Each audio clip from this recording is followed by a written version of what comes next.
নমস্কার। আমার আজকের রেসিপি পনির ভুর্জি। পনির এমন একটা খাবার যেটা সব রকম অনুষ্ঠানেই পরিবেশন করা যায় এবং অত্যন্ত প্রোটিন সমৃদ্ধ একটা খাবার। আবার এটাও ঠিক, অনেকে আবার পনির তেমন পছন্দ করেন না।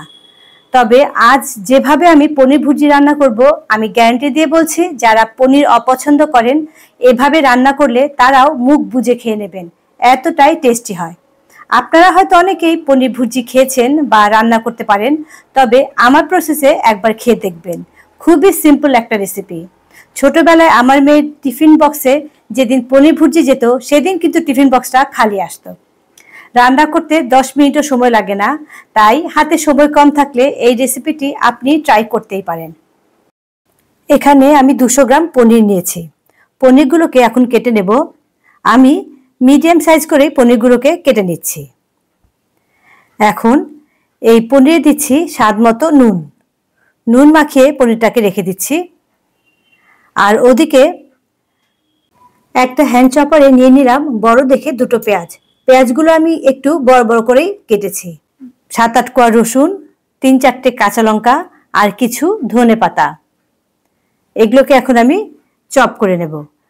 মিক্সিতে কিন্তু এই গুঁড়োটা করবেন না, তাহলে সেটা একদম পেস্ট হয়ে যাবে, পেঁয়াজ থেকে অনেকটা জল বের হবে। আর যদি হ্যান্ড চপার না থাকে তাহলে সেক্ষেত্রে মিক্সিতে দিয়ে সেটাকে পালস মোডে 2 সেকেন্ডের জন্য শুধু ঘুরিয়ে নেবেন।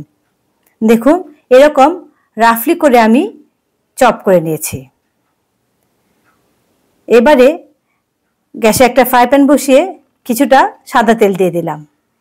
তেল গরম হয়ে গেছে, এখন পনিরগুলো আমি ভেজে নেব।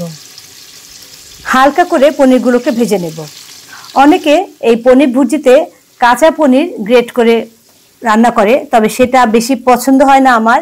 কেমন যেন পনিরটা মনে হয় বেশি মিশে যায়, তাই আমি পনিরটাকে হালকা ভেজে রান্না করব। আপনারা কিন্তু এভাবে অবশ্যই একবার ট্রাই করে দেখবেন, এর টেস্টটা অসম্ভব ভালো হয়। আর পনির ভাজতে বেশি টাইম লাগে না। উল্টে পাল্টে পনিরগুলোকে আমি এরকম হালকা করে ভেজে নিয়েছি। এবারে আমি তুলে নেব। এখন পনিরটা একটু ঠান্ডা হয়েছে। পনিরটাকে আমি যে কোনো শিলনোড়া বা এরকম যদি হামানদিস্তা থাকে তাহলে পনিরগুলো আমি আধা ভাঙা করে নেব। যদি এসব কিছু না থাকে তাহলে স্রেফ হাত দিয়ে পনিরগুলোকে আধা ভাঙা করে নেবেন। আর লাগবে কয়েকটা কারি পাতা। ঝটপট রুটির সাথে কোনো তরকারি বানাতে হলে আমি কিন্তু এই পনির ভুজিটাকেই বেছে নেই, কারণ এতে না আছে কোনো রকম ঝামেলা আর না আছে অনেক রকম মশলা রেডি করার একটা ব্যাপার। পনির ভাজার পর ফ্রাই প্যানে যে তেল ছিল তাতে দিয়ে দিলাম সেই আধা ভাঙা করা পেঁয়াজ রসুন, দিচ্ছি কয়েকটা কারি পাতা। মিডিয়াম ফ্লেমে পেঁয়াজ আর কারি পাতাগুলো হালকা করে আমি ভেজে নেব। দেখুন, ভাজতে ভাজতে পেঁয়াজে হালকা একটা কালার চলে এসেছে আর পেঁয়াজ থেকে কিন্তু তেলও ছেড়ে দিয়েছে। এখন দিচ্ছি এতে স্বাদ মতো নুন। পনিরে নুন দেওয়া আছে, বুঝে নুন দেবেন। দিচ্ছি খুব সামান্য হলুদ। পনিরের রান্নাতে, যে কোনো পনিরের রান্নাতে কিন্তু হলুদ খুব বেশি যায় না, তাই অল্প একটু হলুদ দিলাম। আর দিলাম কালারের জন্য অল্প একটু কাশ্মীরি লঙ্কার গুঁড়ো। মিডিয়াম ফ্লেমে এগুলোকে এখন একটু ভেজে নেব। ব্যাস, মশলা বলতে এই, আর কিচ্ছু লাগবে না রান্নাটাতে। না আছে ধনে বাটা, না আছে জিরে বাটা বা কোন রকম কাজু চারমগজের ব্যবহার। এখন সেই আধা ভাঙা পনির দিয়ে দিলাম, সাথে দিচ্ছি স্বাদ মতো চিনি।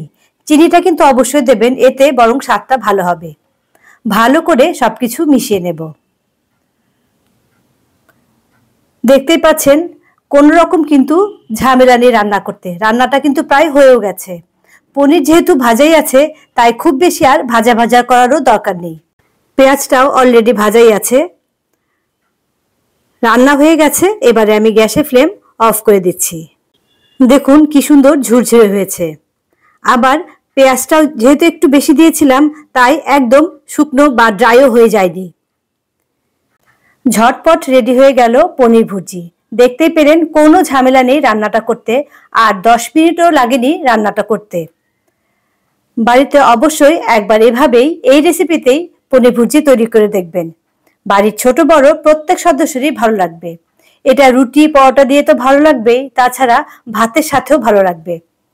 পনির তো হাতের কাছে দোকানগুলোতেই পাওয়া যায়, তাই প্রথমে না হয় অল্প পনির দিয়েই একবার রেসিপিটা ট্রাই করে দেখবেন। তারপর যদি রেসিপি ভালো লাগে কমেন্ট বক্সে কিন্তু অবশ্যই একবার লিখে জানাবেন।